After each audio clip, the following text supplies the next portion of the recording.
আমরা কিন্তু এখন 80 জন আর জালেমরা মাত্র 20 জন। আমরা যদি এখন এই কার টুপি ময়লা হবে, কার টুপি লম্বা হবে, কে হাত বাঁধবে, কে কি করবে, এই সব নিয়ে ব্যস্ত থাকি, 80 জন হওয়ার পরও কিন্তু ওরা আবার আগেরটাই কায়েম করে ফেলবে। এই জন্য আমাদের উচিত সব ভুলে যে এ দেশকে যারা ভালোবাসি, মানবতাকে যারা ভালোবাসি, ইমান যাদের ভেতরে আছে, ইমান নেই, সব এক জায়গায় হয়ে 80 জন আমরা চাই, যা তাই হবে দেশ ইনশাআল্লাহ। আমার কথার অর্থ বোঝেন? এই সম্ভাবনা, এই স্বপ্ন যেন আমরা ভেঙে নষ্ট করে না দেই। এ দেশকে অন্তত যারা ভালোবাসে তারা এ দেশে আবার আসবে। কথা বলেন না কেন? আর ওই যে 20 জন যারা চিড়া মুড়ি চায়, ও যদি আবার আসে চিড়া মুড়ি করে দেবে। আল্লাহ আমাদেরকে হেফাজত করুন। রসুলের যে স্বপ্নগুলো আল্লাহ দেখিয়েছিলেন সব যেমন সত্য প্রমাণিত করেছেন, আলেমদের স্বপ্ন আল্লাহ সত্য প্রমাণিত করবেন ইনশাআল্লাহ। লা তাদখুলুন্নাল মাসজিদাল হারামা ইনশাআল্লাহু আমিনিন। হে নবী, আপনি মসজিদে হারামে নিরাপত্তার সাথে কোন রকমের চিন্তা ছাড়া প্রবেশ করবেন। এখনো পর্যন্ত ওইটা জারি আছে। হারামের এলাকায় যারাই প্রবেশ করে তারা নিরাপত্তা পেয়ে যায়। আমাদের পুরো বাংলাদেশের 56,000 বর্গ মাইল হবে হারামের মতো পবিত্র ইনশাআল্লাহ। বলেন, পুরা এরিয়াকে আমরা কোরআন দিয়ে, হাদিস দিয়ে, নবীর আদর্শ দিয়ে রবিউল আউয়াল মাসে সিদ্ধান্ত নেব, এমন ভাবে সাজাবো যে দেশে প্রবেশ করলে সে নিরাপত্তা পেয়ে যাবে। এখনো পর্যন্ত সে পরিবেশ কায়েম হয়নি। এখনো আমাদের আতঙ্ক আছে। এখনো অনেককে পিটিয়ে মেরে ফেলা হচ্ছে। এক কথা বলেন না কেন? মানুষ পিটিয়ে মেরে ফেলা এটা রাষ্ট্রের জন্য অশনি সংকেত। সুতরাং বাইতুল মুকাররমে যারা সন্ত্রাসী কর্মকাণ্ড চালিয়েছে গতকালকে, এর আগের দিন যারা তোফাজ্জেলকে পিটিয়ে মেরেছে, প্রত্যেকটা হত্যার বিচার দাবি করছে ইনশাআল্লাহ। কাউকে যেন ছাড় দেওয়া না হয়, তাহলে জালেমরা আবার বেঁকে বসবে। আপনারা রংপুর বিভাগের মানুষের যে নাম দিয়েছে সারা দেশে, এই নাম কি করতে দিয়েছে আমি জানি না, কিন্তু আপনারা সহজ সরল। আমার গাড়িতে আসার সময় আমরা হরেন দেই, আর তাকিয়ে দেখে যে কে হরেন দিচ্ছে, একটু সাইড দেবে না, মানে এত একেবারেই সহজ সরল। তারপরও আপনারা রংপুর বিভাগের মানুষ, আমরা জানি অন্যান্য বিভাগের চাইতে এরা একটু গরিব মানুষ বেশি। আপনাদের জন্য এটা খুশির সংবাদ, কারণ গরিব মানুষ ধনীদের চাইতে 500 বছর আগে জান্নাতে যাবে। তাহলে হাদিস দ্বারা বোঝা যায় বাংলাদেশের অন্যান্য বিভাগের চাইতে রংপুর বিভাগের মানুষেরা জান্নাতে যাবে 500 বছর আগে। অনেক বড় সুসংবাদ না? রাষ্ট্রপতি পেয়েছিলেন আপনারা চাচাকে, তারপরেও সেরকম কিছু করতে পারেন নাই। যাক, যেভাবে আছে ওইভাবে থাকাই ভালো। যেন আমরা চট্টগ্রাম, সিলেট, ঢাকা এদের চাইতে 500 বছর আগে যদি আল্লাহর জান্নাতে যেতে পারি, ওরা হাজার হাজার বছর হায়াত পেয়ে যা পারবে না, আমরা জান্নাতে প্রবেশ করে তার চাইতে অনেক বেশি পেয়ে যাবো ইনশাআল্লাহ। আল্লাহ যেন সেই সুযোগ আমাদেরকে করে দেন। দল, মত, জাতি, বর্ণ, ধর্ম নির্বিশেষে আমরা এসেছি। এটা কোনো দলীয় অনুষ্ঠান না, এটা কোরআনের অনুষ্ঠান। হাদা বায়ানুল লিন্নাস হুদাল লিন্নাস। আল্লাহ বলেন কোরআন শরীফ সবার জন্য। আজ হিন্দু কোন মানুষ যদি বলে আমি কোরআন পড়তে চাই, আমি সেদিন যশোরে একজন মুসলমান হয়েছিল, কলেজের এক অধ্যাপক, জিজ্ঞাসা করলাম স্যার আপনি? হ্যাঁ, আমি শুধু আপনার বক্তব্য শুনে মুসলমান হচ্ছে তা না, আমি কোরআন পড়েছি আজ 3-4 বছর। কোরআন শরীফ আপনি ধরলেন, ধর্ম না মানে? আমাদের দেশের ভেতরে, বিশেষ করে বাংলাদেশের ভারতে কিছু মুসলমান আমরা মনে করি কোরআন শরীফ কারোর জন্য ধরা ঠিক না, এটা শুধু আমাদের জন্য না। এই যে ওযু ছাড়া কোরআন শরীফ ধরা যাবে না, এটা মত পার্থক্যপূর্ণ মাসলা। এটা কোরআনে কারিমে আল্লাহ জানিয়েছেন ইন্নাহু লাকুরআনুন কারীম ফি কিতাবিম মাকনুন লা ইয়ামাসসুহু ইল্লাল মুতাহহারুন। সূরা ওয়াকিয়ার ভেতরে আছে 77, 78, 79 নাম্বার আয়াত। আল্লাহ পাক বলেন অবশ্যই এটা সম্মানিত কোরআন, সুরক্ষিত করা আছে সংরক্ষিত জায়গায়, পবিত্র ফেরেশতারা ছাড়া কেউ এটা স্পর্শ করে না।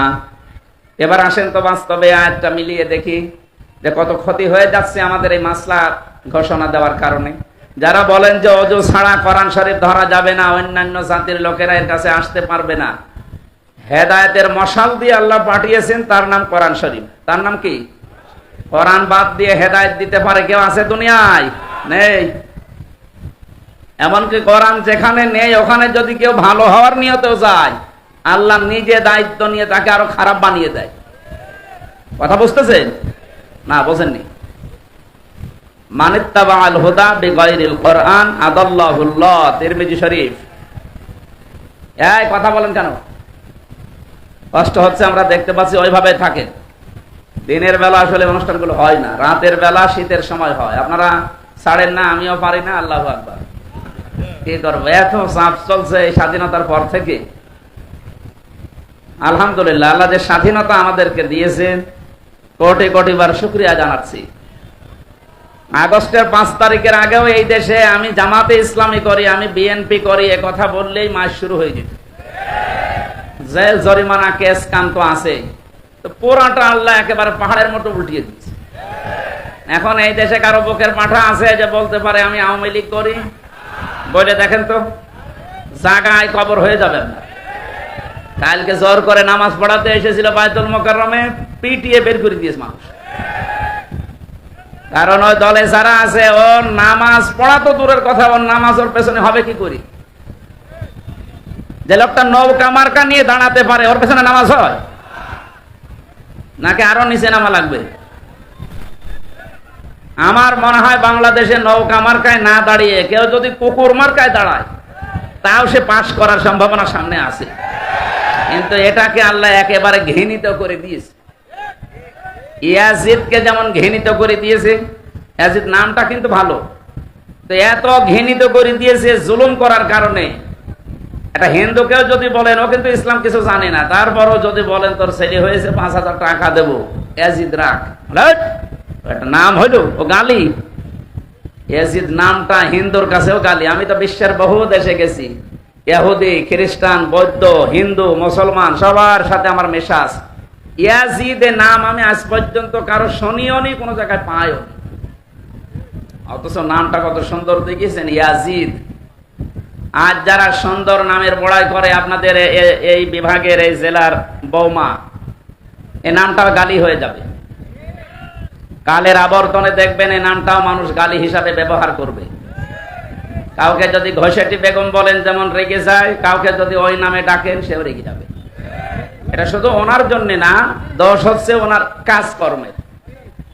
এই যে জুলুম করেছিল মানুষের উপরে আল্লাহ, এই জন্য পৃথিবীর সৃষ্টি জগৎ যত আছে সবার ভেতরে ওনার প্রতি একটা ঘৃণা জন্ম দিয়েছে। এটা তো আমি বানিয়ে বললাম না। আপনি একটু তাকান বিশ্বের দিকে, যেখানে যাবেন এই নামটা এখন গালি। আমি কয়েকদিন আগে সিঙ্গাপুর, মালয়েশিয়া, থাইল্যান্ড, ইন্দোনেশিয়া যতগুলো দেশ ঘুরলাম, যেখানে নামি, কোন দেশে বাড়ি? বাংলাদেশ।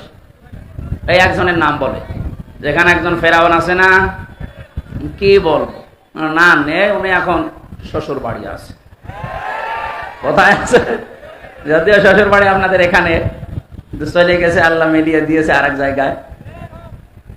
অনেকে এখন আশা করছে নাকি, ভরসা পাচ্ছে, এই ভরসার কারণে যে চট করে ঢুকে পড়বে। আসে, আপনি চট করে ঢুকে পড়বেন, তাহলে রংপুরের আবু সাইদের মা বাবার কি হবে? আমি এই যে আসলাম ওখান থেকে কয়েকদিন আগে, কবর জিয়ারতে গিয়েছিলাম, ওর মা আর বাবার যে রাগ দেখলাম আপনার উপরে। আপনি এসে দেখেন তো, পালানো ইমাম মসজিদে ঢুকেছিল বায়তুল মোকাররমে, তাই যদি জুতা পিটা খায়, আপনি আসলে কি পিটা খাবেন আল্লাহ ভালো জানে। এই জন্য এরকম পাগলামি করেন না। পাগলামি করলে কিন্তু পাগলের মতো মার খাবেন, নাই তো আবার ভাবনা আছে আমাদের। কি আছে? আমরা আশা করছি কেউ যেন পাগলামি করবেন না। আজ 100 জন মানুষ আমরা যদি এদেশে থাকি, আজকের রাত 12:30টায় জরিপ বের হয়েছে, কালকে ইন্টারন্যাশনাল একটা আন্তর্জাতিক জরিপ বের হয়েছে। দেশে এখন 100 জনের 58 জন মানুষ চাচ্ছে যে দেশে ইসলামী হুকুমত কায়েম হোক। মানুষের ভেতরে একটা পরিবর্তন এসে গেছে, দল মত নির্বিশেষে এটা আমরা সবাই চাচ্ছি। হ্যাঁ, অনেকে মনে করেন যদি ইসলাম এসে যায় তাহলে আমি যে ডাইল খাই, কি হবে ডাইল খাওয়ার? আমি যে একটু লাল পানি খাই মাঝে মাঝে, একটু আকিস বিড়ি খাই, কি হবে এটা? কি হবে শোনে, এনাদের হচ্ছে আজিজ বিড়ি, আর আমি থাকি আকিস বিড়ি। যারা এই সমস্ত খাবারের অভ্যাস আছে, এদের হয়তো কষ্ট হচ্ছে যে না, ইসলাম আসলে আমাদের কি হবে, আমরা খেতে পারবো না। শোনেন, যদি ইসলাম কায়েম হয়ে যায়, এই যে তরিকুল ইসলাম ডিনার সাহেবের মুখে দাঁড়ি নেই, উনি হয়তো বিড়ি খেতে পারে, যেহেতু বানায় নিজেরা। উনি যদি এখন মসজিদে প্রবেশ করে, মসজিদ আল্লাহর ঘর, কার ঘর? আমি ওনার বাবা মার কবর দেখতে গিয়েছিলাম, পাশে দেখলাম একটা মসজিদ, আর একটা মসজিদ ওনারা বানাচ্ছে। যত মানুষ ওখানে সেজদা দেবে কিয়ামত পর্যন্ত, সওয়াবগুলো আল্লাহ তার মা বাবা দাদা দাদির কবরে যেন পৌঁছিয়ে দেন। এখানে শিক্ষণীয় বিষয়ে উনি মসজিদে প্রবেশ করার পর যদিও নেশা আছে ওনার বিড়ি সিগারেট খাওয়া, কিন্তু মসজিদের ওর এরিয়ার ভেতরে বিড়ি সিগারেট খেতে পারবে? বলেন বলেন, কেন? পরিবেশটা এরকম। পুরাটা জায়গা আল্লাহ রহমত দিয়ে ঢেকে রেখেছেন। আল্লাহুম্মা আফতাহ লি আবওয়াবা রাহমাতিক, এটা বলা হয় না যে আল্লাহ তোমার রহমতের দরজা সব খুলে দাও? তার মানে রহমতের জায়গা মসজিদ। রহমতের জায়গা কোনটা? ওখানে গেলে যেমন আপনার আর বিড়ি, লাল পানি, ডাল খেতে মনে বলবে না, পরিবেশ নেই ওখানে, জায়গাটা এরকম। ইসলাম কায়েম যদি হয় এই দেশে, ইসলামী হুকুমত যদি আসে, পুরা বাংলাদেশে 56,000 বর্গ মাইল পুরা এরিয়াটাই হয়ে যাবে এরকম মসজিদের মতো। আপনার তখন মনে যাবে না যে একটু ডাইল খাই, একটু বাবা খাই, না, আপনার মনই আসবে না। আপনি ব্যস্ত থাকবেন আল্লাহকে নিয়ে, রাসূলকে নিয়ে, আপনার পরকাল নিয়ে। সুবহানাল্লাহ বলতে পারেন নাই? আল্লাহ এরকম একটা পরিবেশ আমাদেরকে যেন উপহার দেন, বলেন আমিন। যেহেতু কোরআনে কারিমের কাছে আমরা আসতে কয়েকটা বাধা পাচ্ছি, যে ওযু ছাড়া কোরআন ধরা যাবে না, অমুসলিমরা আসতে পারবে না, তাহলে দেশের ভেতরে ইসলাম প্রচার করা, মানুষকে জানানো, কি দিয়ে জানাবেন আপনি? এবার আমি শব্দের দিকে তাকাচ্ছি, এই এদিকে তাকান। ফি কিতাবিম মাকনুন, আল্লাহ পাক বলেন সংরক্ষিত করা আছে এই কোরআনে কারিমকে সুরক্ষিত জায়গায়। মাকনুন শব্দের শাব্দিক অর্থ হচ্ছে এমন জায়গা যেখানে হাতের স্পর্শ লাগে নাই। আর আমরা জানি পৃথিবীর দুইটা জায়গা আছে যেখানে হাতের স্পর্শ লাগে না। একটা মায়ের পেট, যেখানে সন্তান থাকে, রেহেম।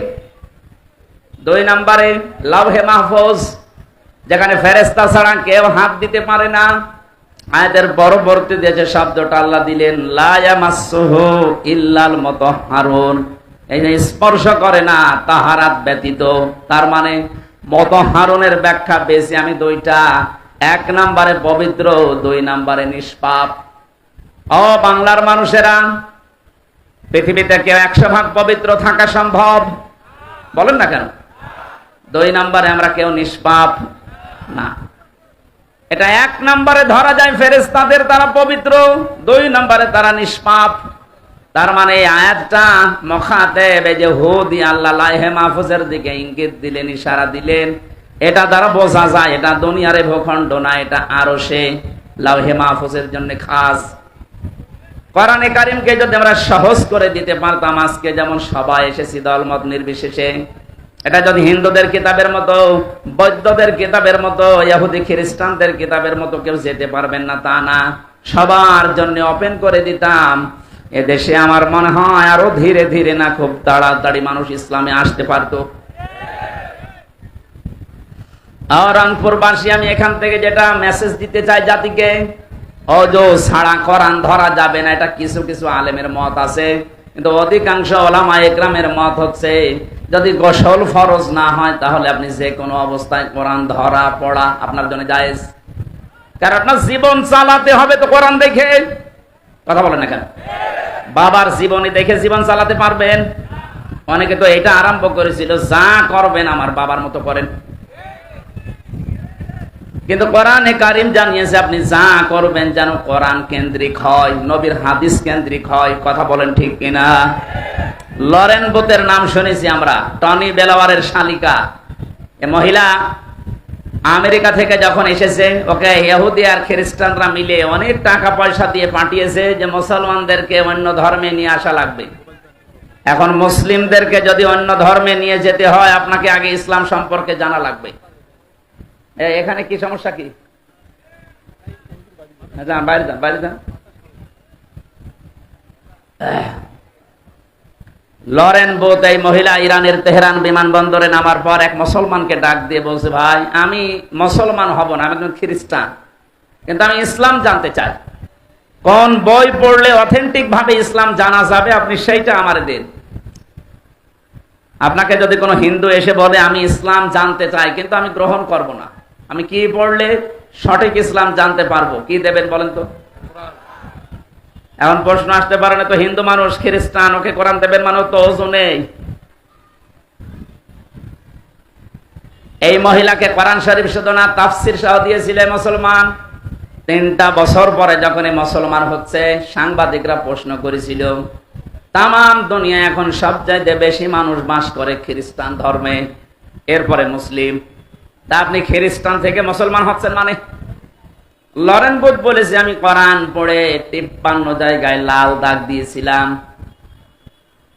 এতদিন শুনতাম যে কোরআনে কোনো ভুল নেই, সন্দেহ নেই, অবকাশ নেই। আজকে আমি 53 জায়গায় পেয়েছি। আশ্চর্যের বিষয়, যেখানে আমি লাল দাগ দিয়েছি দেখি পরের আয়াতে, পরের পাড়ায় আল্লাহ ওই সওয়াব আগেই দিয়ে দিয়েছে। শেষ পর্যন্ত সূরা নিসার 34 নম্বর আয়াতটা পড়ার পরে আমার বিবেক খুলে গেছে, আমি আর থাকতে পারলাম না, চলে আসলাম মুসলিম ধর্মে। আপনি বলেন তো, এই মহিলা যে পড়েছিল 3টা বছর, আমাদের মতো আনাকুম জানাকুম পড়ে নাই, পড়ার মতো পড়েছে। কোরআন শরীফ তো শেষ করেছে তাফসীর সহ না, জানাটার নেই। তাড়াতাড়ি করা লাগবে ভাই, তাড়াতাড়ি করেন, তাড়াতাড়ি করেন। ফ্যানও তো বন্ধ হয়ে যাবে নাকি? তাহলে গরমও আসলে প্রচন্ড।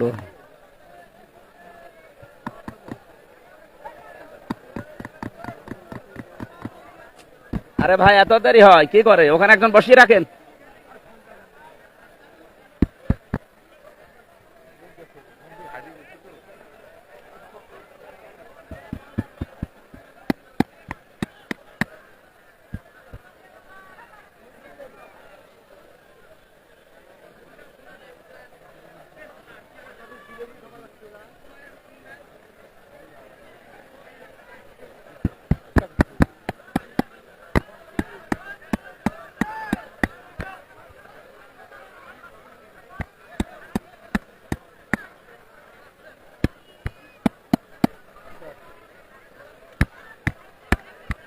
কি হলো, এত দেরি করে কেন?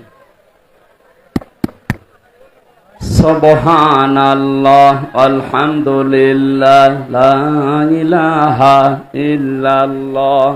সুবহানাল্লাহ, আলহামদুলিল্লাহ, লা ইলাহা ইল্লাল্লাহ, লা ইলাহা ইল্লাল্লাহ, মুহাম্মাদুর রাসূলুল্লাহ। আমার ভাইরা, এই জন্য আমরা কোরআনে কারিমের কাছে আসার চেষ্টা করি। পৃথিবীর একটাই মাত্র কিতাব যেখানে আসলে দুনিয়া আখিরাতে আপনার সম্মান বাড়বে। ইন্নাহু লাকুরআনুন কারীম, নিশ্চয় এটা সম্মানিত কোরআন। এই কোরআন শরীফ যদি টেবিলের উপরেও থাকে, টেবিলের উপরে কোরআন রাখার আগে কেউ যদি টেবিলের উপরে লাথি দেয়, কেউ বেয়াদব বলে না। কোরআন থাকাকালীন কোন মানুষ যদি টেবিলে পাও লাগায়, সে যেই হোক তারে বেয়াদব বলবে। এটা থাকলে যদি সম্মান বেড়ে যায়, আমাদের ব্যক্তি, পরিবার, সমাজ এবং এই রাষ্ট্রে যদি আজকে কোরআনে কারিমটা চলে আসে, আমার মনে হয় তামাম দুনিয়ার 228টা রাষ্ট্রের ভেতরে এদেশের মর্যাদা আল্লাহ বাড়িয়ে দেবে। 228টা না, 5টা রাষ্ট্র বাড়তেছে, 7টা। কয়টা? এক কথা বলছে না কেন? 7 সিস্টার নাম শোনেননি? ওরা আমাদেরকে পাকিস্তান থেকে এক টুকরা করেছিল, এক ভাগ করে দিয়েছে পাকিস্তান থেকে, এই জন্য নাকি পরম বন্ধু। তা আমরা এখন 7 টুকরা করে দিচ্ছি, তাহলে আমরা বড় বন্ধু? এক কথা বলেন না কেন? আমরা বড় বন্ধু না আপনাদের? আপনারা এক টুকরা করে যদি এত বড় বন্ধুত্বের দাবি করেন, সারা জীবন সব দিয়ে যাচ্ছি বন্ধু, তা আমরা তো 7 টুকরা করে দিচ্ছি। পৃথিবীর মানচিত্রে এখন রাষ্ট্রের সংখ্যা হবে 228টা না, 235টা। সুতরাং এত বড় উপকার করছে আপনাদের, সারা জীবনের জন্য আমরা আপনাদের বন্ধু। আজকে ডক্টর ইউনূস ঘোষণা দিয়েছে, এই দেশের কোন বিষয়ে সিদ্ধান্ত নেওয়ার জন্য ভারতের আর দরকার নেই, এদেশের সিদ্ধান্ত আমরা নিজেরা এখন থেকে নিতে সক্ষম। এ কথা এই 15.5 বছরে কেউ বলতে পেরেছিল? খালি জি হুজুর জি হুজুরে ছিল। কথা বলছে না কেন? সুতরাং যে লোকটা এরকম কথা বলতে পারে, অবশ্যই তার পেছনে কোনো দেওয়াল আছে। আপনি উল্টা পাল্টা ধারণা করেন না যে না, 80 বছর বয়সে আর কি করবে। কি করবে মানে আপনি টের পাচ্ছেন? 7 সিস্টার স্থায়ী থাকবে না, নরমাল থাকবে না, এক ঘোষণা দিয়েই ও ছাতা ভেঙে গেছে, শুরু হয়ে গেছে অলরেডি। এজন্য আমাদের উচিত কোরআনের কাছে আসা। সম্মান যদি দুনিয়া আখেরাতে আমরা বাড়াতে চাই, এটা ছাড়া বিকল্প কিচ্ছু নেই। 53 বছর আমরা বহু কিছু দেখেছি মানুষের তৈরি করা নিয়ম নীতি দিয়ে, কাঙ্ক্ষিত অনেক শান্তি পাইনি। এখন শুধু বাকি আছে আল্লাহর কোরআন দিয়ে দেশ চললে কেমন দেখা যায়। কথা বলেন। 100 জনের 58 জন যখন চাচ্ছে, বাকিটাও আর বাকি থাকবে না, ইনশাআল্লাহ সব কোরআনের দিকে ধাবিত হবে। আল্লাহ এটা আমাদের চর্ম চোখে দেখে মরার তৌফিক দিন, বলেন আমিন। রবিউল আউয়াল মাস, এটা নবীজির জন্মের মাস। যদিও কিছু বেদাত এই দেশে চালু করা আছে রবিউল আউয়াল নিয়ে, এগুলো নিরসন করা দরকার। বিশ্ব নবীর জন্ম নিয়ে আনন্দ করার কথা কোরআন হাদিসে নেই, কিন্তু তার আদর্শ পেয়ে খুশি হবেন, আনন্দ করবেন, এটা কথা বুঝতেছেন। আমরা অনেক ইসলাম না বুঝে যদিও এই দেশে রবিউল আউয়াল পালন করার জন্য নবীর জন্মের একদিন ছুটি দেয়, সম্মান দেয় না। এটা না করে নবীর আদর্শটা আপনি পরিবার, রাষ্ট্রে, সমাজে কায়েম করেন, তাহলে তার আত্মার শান্তি যা পাচ্ছে আরো শান্তি বেড়ে যাবে। তিনি আমাদের জন্য সারা জীবন কন্দন করেছেন, কথা বলেন ঠিক কিনা। আর যেন কন্দন করতে না হয়। আমরা রবিউল আউয়াল মাসে শুধুমাত্র নবীজির জন্মের অনুষ্ঠানগুলো করে খেচড়ি জিলাপি খেয়ে শেষ করে দেব না। আবেগে দুনিয়া চলে না, বিবেক দিয়ে চালাতে হবে। নবীজির জন্মের ইন্তেকালের 600 বছর পরে এই মিলাদ নামে এই শব্দটা দুনিয়ায় এসেছে, এর আগে এগুলো ছিল না। ইতিহাস পড়েন, 600 বছর পরের ঘটনা এগুলো। কিন্তু আমরা ওইটা নিয়ে আজ মাতামাতি করে অনেকে দল বেদল বিভক্ত হয়ে যাচ্ছি। যেটা আসল দরকার, তার আদর্শ কি ছিল। তিনি মায়ের কোলে যেদিন বসেছিলেন, হযরতে হালিমাতুস সাদিয়া, সিরাত ইবনে হিশামে পাবেন। হালিমাতুস সাদিয়া বলেন, তাকে আমি কোলে তুলে নিয়ে আমার ডান স্তন তাকে দিয়েছি, তিনি পান করলেন। বাম স্তনটা যখন লাগিয়েছি, তিনি মুখ বের করে নিলেন। একবার, দুইবার, তিনবার তিনি মুখ বের করে নিলেন। আমাকে যেন চোখের ইশারা দিয়ে বোঝাতে চায়, মা হালিমা, জোর করেন কেন? ডান স্তন আমার অধিকার ছিল, আমি পান করেছি। বাম স্তন এটা আমার অধিকার না, এটা আমার দুধ ভাই। আপনার আর একটা সন্তান আছে, আমি জানি তার অধিকার এটা। ও বাংলার মুসলমানের, আজ নবীর জন্ম নিয়ে তোমরা আনন্দ করো। নবীর তো আসল সিরাত, সুরাত, তার আদর্শ এইটা জন্মের শুরু থেকে। তিনি মায়ের কোলে বসে মানুষকে জানালেন, পৃথিবীর মানুষেরা, আমি দুনিয়ায় ভাইয়ের হক নষ্ট করার জন্য আসি না, এসেছি ভাইয়ের হক ফিরিয়ে দেওয়ার জন্য। আপনি যদি আনন্দ করতেন চাইতে এরকম আদর্শ মেনে আনন্দ করেন। অথচ তার উম্মত আমরা যারা আজ দাবি করি, যত বড় হই তত ভাইয়ের হক মারার জম হই। কথা বলেন না কেন? ভাই মানে শুধুমাত্র রহিমউদ্দিন আর করিমউদ্দিন আপন ভাই, এটা না। তামাম পৃথিবীর সব মুসলমান আপনার জন্য ভাই। আল মুসলিম ও আখুল মুসলিম, মুসলমান মুসলমানের কি ভাইয়ের প্রতি মানুষের অধিকার থাকে, হক থাকে 6টা। 1 নম্বরে তাকে দেখলেই সালাম দেওয়া লাগে, এটা তার হক। এটা এখন সব দলীয়করণ হয়ে গেছে। 15.5 বছর আরো বেশি হয়েছিল। কথা বলেন না কেন? আওয়ামী লীগ যে লোকটা করতো, ও কিয়ামত হয়ে যাবে, তারপরও কোন জামাত ইসলামের নেতাকে সালাম দেবে? কোথায় পৌঁছিয়েছিলেন আপনি? দুর্নীতির কথা তো বলা যায় না, এমন কোন জায়গা বাংলাদেশে দুর্নীতি ছিল না।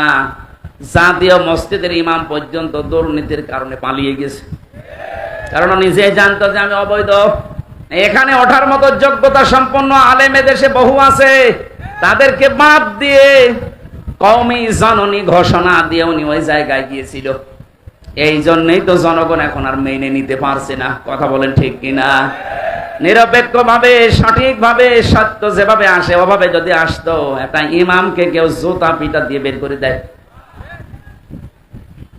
আপনি আলেমদের নামে কলঙ্ক। আপনার বাবা ভালো ছিল, শামসুল হক ফরিদপুরি রহমতুল্লাহ আলাইহি, আল্লাহ তাকে জান্নাতুল ফেরদাউস দান করেন। তার পেট থেকে কালপিট কি এসেছে? আলেমদের এখন সবচাইতে বড় কলঙ্ক হয়ে দাঁড়িয়েছে এই লোকটার কারণে। তামাম দুনিয়া এখন অনেকে এর কারণে আলেমদের খারাপ ভাবে, অথচ এটা আলেম না, এটা জালেম। এর দোসর আরো যারা ছিল, ওই ফরিদউদ্দিন মাসুদ, প্রত্যেকটা এখন জালেমের 5-8 গোলাম যারা ছিল, প্রতিটি আলেমের নাম নিয়েছে, এগুলো বড় জালেম। কারণ তারা জ্ঞান অনুযায়ী আমল করে নাই, দুনিয়ার স্বার্থ পেয়ে সত্যকে গোপন করে রেখেছিল। কথা বলেন ঠিক কিনা? আমরা হক গুলো আদায় করবো ইনশাআল্লাহ মুসলমানের।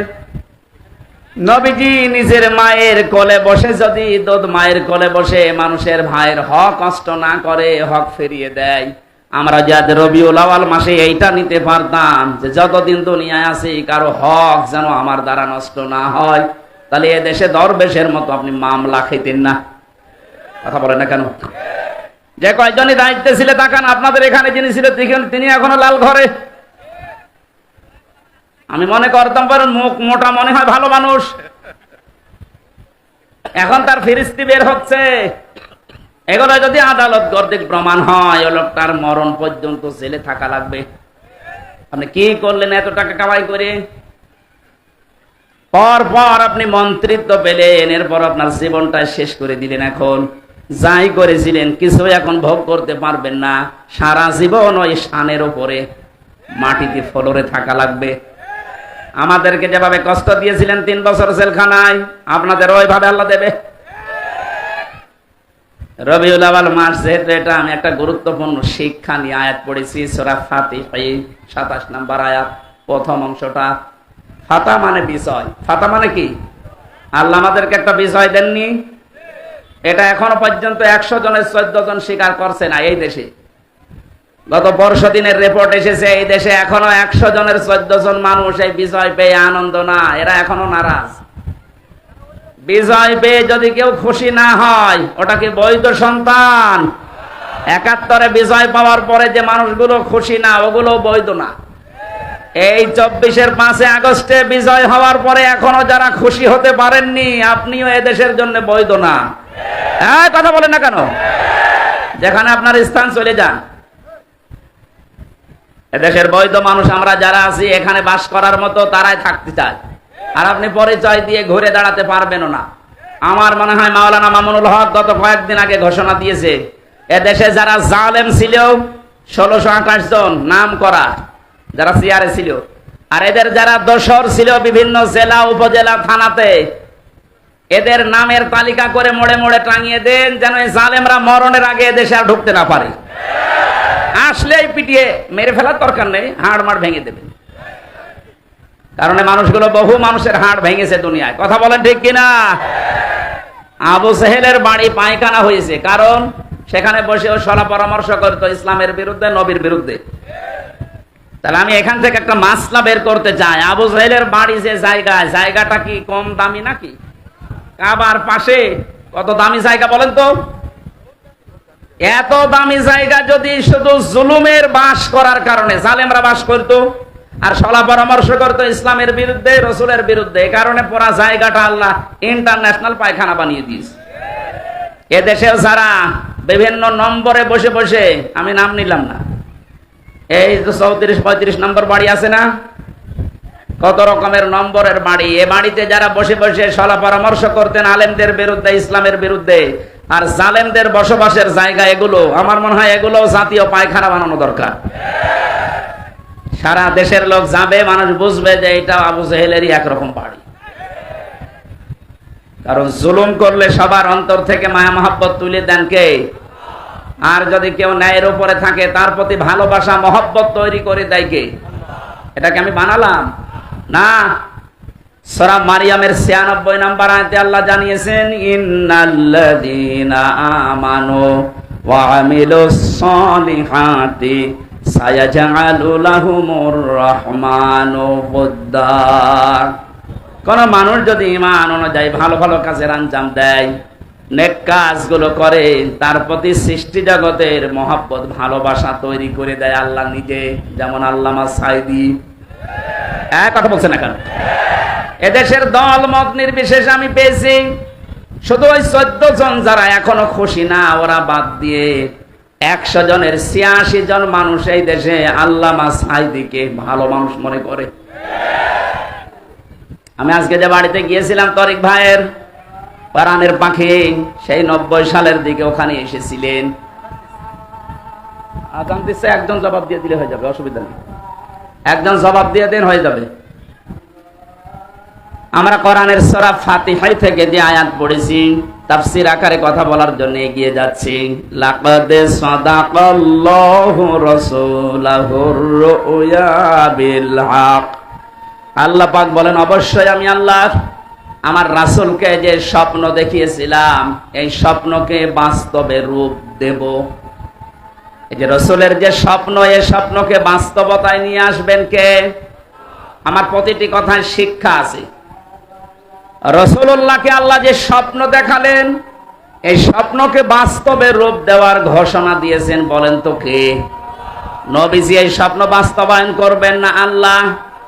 বলেন বলেন। এখন তো নবীজি নেই। এই যে রাসূলাহুর রুয়া বিল হক, রাসূলের স্বপ্নকে সত্য পরিণত করার দায়িত্ব সাদাকাল্লাহ আল্লাহ নিজে নিয়েছেন। যেহেতু নবীজি নেই, কিয়ামত পর্যন্ত উনি আসবে না, কিন্তু ওনার নায়েব আসবে। কথা বলে না কেন? ওনার নায়েবে রাসূল যারা, উত্তরাধিকারী যারা, আলেম যারা, কিয়ামত পর্যন্ত এরাও যত স্বপ্ন দেখবে, এদের এই স্বপ্নগুলো দুনিয়ায় বাস্তবায়ন করার দায়িত্ব কার? আপনি আয়াতটার বাস্তবে মিলান। ১৫০০ বছর আগে নবীজি দেখেছিলেন যে আমি হজে যাচ্ছি, নিরাপত্তার সাথে হজ করে আবার ফিরে আসছি। যদিও তিনি বাধা পেয়েছিলেন। হুদায়বিয়ার সন্ধির সময় ১৩৯৯ জন মানুষকে নিয়ে বিশ্ব নবী মুহাম্মদ রাসূলুল্লাহ সাল্লাল্লাহু আলাইহি ওয়াসাল্লাম তিনি বায়াত গ্রহণ করিয়েছিলেন যে ওরা ওসমানকে আটক করে ঘোষণা দিয়েছে যে মেরে ফেলেছে। একটা মানুষকে বিনা কারণে যে মেরে ফেলেছে, বিনা অপরাধে যারা মারতে পারে তাদের এই শাস্তি না দিয়ে আমরা মক্কা থেকে মদিনায় ফেরত যাব না। কি পেলেন এই ঘটনার দ্বারা? এটা ইবনে কাসিরের ভেতরে আছে। ওই সময় মাত্র একজনকে তারা বিনা কারণে মেরে ফেলেছে, মিথ্যা এই সংবাদ ছড়িয়েছিল। বিশ্বনবী মুহাম্মদ রাসূলুল্লাহ ১৩৯৯ জন মানুষকে নিয়ে তিনি বললেন, ওসমান হত্যার প্রতিশোধ না নিয়ে আমরা একটা ইবাদত করব না। তিনি ফরজ হজে ছিলেন, ভেঙে ফেললেন, ইহরামের কাপড় খুলে ফেললেন, বলেন সাধারণ কাপড় পরো। রোজা ছিলেন, বলেন রোজা ভেঙে ফেলো, শরীরের শক্তি তৈরি করো, আমার হাতের সাথে হাত লাগাও। ১৩৯৯ জনই হাত দিয়েছিল। নবীজি উপরে আর একটা হাত দিয়ে বললেন এটা ওসমানের হাত। কারণ আজকে মিথ্যার বিরুদ্ধে, হত্যার বিরুদ্ধে যারা অবস্থান নিয়েছে তাদের সবাইকে আল্লাহ কবুল করে নিয়েছে। সূরা ফাতিহার ১৮ নম্বর আয়াতটা আল্লাহ নাযিল করলেন ওই সময়, লাকাদ রাদিয়াল্লাহু আনিল মুমিনিনা ইয ইউবাইউনাকা তাহতাশ শাজারা। এই যে তাহতাশ শাজারা, বাবলা গাছের নিচে যারা আপনার হাতে আজ বায়াত গ্রহণ করছে, এদের সবার উপরে আমি আল্লাহ অবশ্যই রাজি হয়ে গেছি। এখানে শিক্ষা এই, বিনা কারণে কোনো মানুষকে যদি কেউ মেরে ফেলে আর অন্যায় হত্যার বিরুদ্ধে যদি কোনো মানুষ দাঁড়ায়, তার জীবনের উপরে আল্লাহ খুশি হয়ে যায়। আজ এই ১৫.৫ বছরে কত মানুষকে বিনা কারণে আপনি হত্যা করেছেন বলেন? কত মানুষকে বিনা কারণে গুম করে রেখেছিলেন, আয়না ঘরে রেখেছিলেন, আমার নিজেরাও রেখেছিলেন 10 দিন। কত মানুষকে আপনি এই দেশ থেকে বিনা কারণে বিচারের আগে আপনি হত্যা করে গুম করে শেষ করে দিলেন। আমার মনে হয় এই দেশের এখন 18 কোটি মানুষ যদি এই সিদ্ধান্ত নেয়, ওরা যদি ওসমান হত্যার সিদ্ধান্ত নিতে পারে, ওসমান হত্যার বদলা না নিয়ে আমরা কোনো হজ, কোনো রোজা, এমনকি মদিনায়ও ফেরত যাব না। আজকে 18 কোটি মানুষ সিদ্ধান্ত নেওয়ার সময় 15.5 বছরে যত গুম, খুন, হত্যা, রাহাজানি হয়েছে, যত টাকা আত্মসাৎ হয়েছে, এগুলোর প্রতিশোধ না নিয়ে ওদেরকে দেশে আসতে দেব না। আমাদের 18 কোটি মানুষের উপর আল্লাহ খুশি হয়ে যাবে। তিনি যে স্বপ্নগুলো দেখলেন, আবার কারেন্ট চলে গেল। তিনি যে স্বপ্নগুলো দেখেছিলেন, প্রতিটা স্বপ্নকে আমার আল্লাহ বাস্তবে রূপ দিয়েছিলেন। আমার তো আয়াত পড়ার পরে এখন এই ১৫০০ বছর পরে মনে হচ্ছে নবীর স্বপ্ন যেভাবে আল্লাহ দেখিয়েছেন, এখন নবীর নায়েব যারা, নবীর উত্তরাধিকারী যারা, নায়েবে রাসূল যারা, ওয়ারিস যারা, আলেম যারা, তাদের স্বপ্ন আল্লাহ রূপ দিচ্ছেন।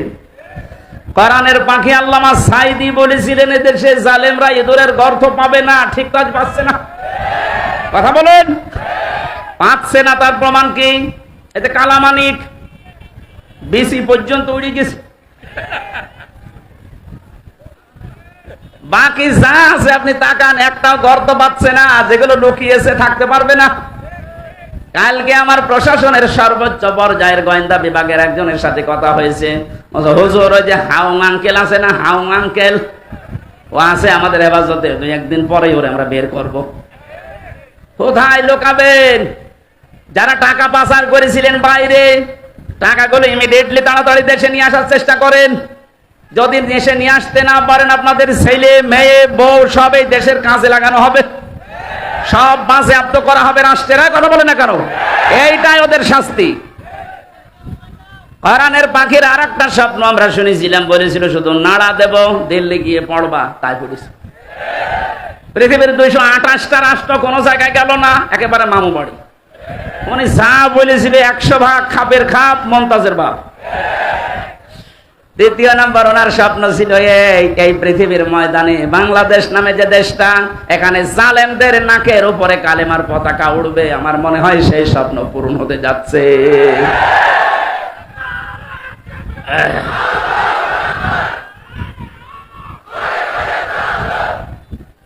একটা হোস্টেলে 100 জন খাবার খায়, সকালে নাস্তা দেওয়ার সময় চিড়া আর মুড়ি দেওয়া হয়। 20 জন বলছে আমাদের এই খাবারই যথেষ্ট, বাকি 80 জন বলে না, এই খাবার হবে না, আমরা কেউ চাই কলা পাউরুটি, কেউ চাই খিচুড়ি, কেউ চাই রোল, এরকম বিভিন্ন নাম দিস। হোস্টেলের ম্যানেজার বলছে এভাবে হবে না, ভোট হোক। ভোট দেওয়ার পরে দেখা গেল যে চিড়া মুড়ি যারা খায় 20 জন, ওরা 20 জন এক দলে। যারা কলা পাউরুটি চায় তারা ভোট দিয়ে 18 জন, যারা রোল চায় তারা 19 জন, যারা খিচুড়ি চায় তারা 17 জন। এভাবে ভাগ ভাগ করতে করতে আগে যেটা চালু ছিল ওইটাই চালু হয়ে আছে। আমাদের এখন দেশের যা অবস্থা ঠিক এই পর্যায়ে, আমরা কিন্তু এখন 80 জন আর জালেমরা মাত্র 20 জন। আমরা যদি এখন এই কার টুপি ময়লা হবে, কার টুপি লম্বা হবে, কে হাত বাঁধবে, কে কি করবে, এই সব নিয়ে ব্যস্ত থাকি, 80 জন হওয়ার পরও কিন্তু ওরা আবার আগেরটাই কায়েম করে ফেলবে। এই জন্য আমাদের উচিত সব ভুলে যে এ দেশকে যারা ভালোবাসি, মানবতাকে যারা ভালোবাসি, ইমান যাদের ভেতরে আছে, ইমান নেই, সব এক জায়গায় হয়ে 80 জন আমরা চাই, যা তাই হবে দেশ ইনশাআল্লাহ। আমার কথার অর্থ বোঝেন? এই সম্ভাবনা, এই স্বপ্ন যেন আমরা ভেঙে নষ্ট করে না দেই। এ দেশকে অন্তত যারা ভালোবাসে তারা এ দেশে আবার আসবে। কথা বলেন না কেন? আর ওই যে 20 জন যারা চিড়া মুড়ি চায়, ও যদি আবার আসে চিড়া মুড়ি করে দেবে। আল্লাহ আমাদেরকে হেফাজত করুন। রসুলের যে স্বপ্নগুলো আল্লাহ দেখিয়েছিলেন সব যেমন সত্য প্রমাণিত করেছেন, আলেমদের স্বপ্ন আল্লাহ সত্য প্রমাণিত করবেন ইনশাআল্লাহ। লা তাদখুলুন্নাল মাসজিদাল হারামা ইনশাআল্লাহু আমিনিন। হে নবী, আপনি মসজিদে হারামে নিরাপত্তার সাথে কোন রকমের চিন্তা ছাড়া প্রবেশ করবেন। এখনো পর্যন্ত ওইটা জারি আছে, হারামের এলাকায় যারাই প্রবেশ করে তারা নিরাপত্তা পেয়ে যায়। আমাদের বাংলাদেশের 56,000 বর্গ মাইল হবে হারামের মতো পবিত্র ইনশাআল্লাহ। বলেন, পুরা এরিয়াকে আমরা কোরআন দিয়ে, হাদিস দিয়ে, নবীর আদর্শ দিয়ে রবিউল আউয়াল মাসে সিদ্ধান্ত নেব, এমন ভাবে সাজাবো যে দেশে প্রবেশ করলে সে নিরাপত্তা পেয়ে যাবে। এখনো পর্যন্ত সে পরিবেশ কায়েম হয়নি, এখনো আমাদের আতঙ্ক আছে, এখনো অনেককে পিটিয়ে মেরে ফেলা হচ্ছে। এক কথা বলেন না কেন? মানুষ পিটিয়ে মেরে ফেলা এটা রাষ্ট্রের জন্য অশনি সংকেত। সুতরাং বাইতুল মুকাররমে যারা সন্ত্রাসী কর্মকাণ্ড চালিয়েছে গতকালকে, এর আগের দিন যারা তোফাজ্জেলকে পিটিয়ে মেরেছে, প্রত্যেকটা হত্যার বিচার দাবি করছে ইনশাআল্লাহ। কাউকে যেন ছাড় দেওয়া না হয়, তাহলে জালেমরা আবার বেঁকে বসবে।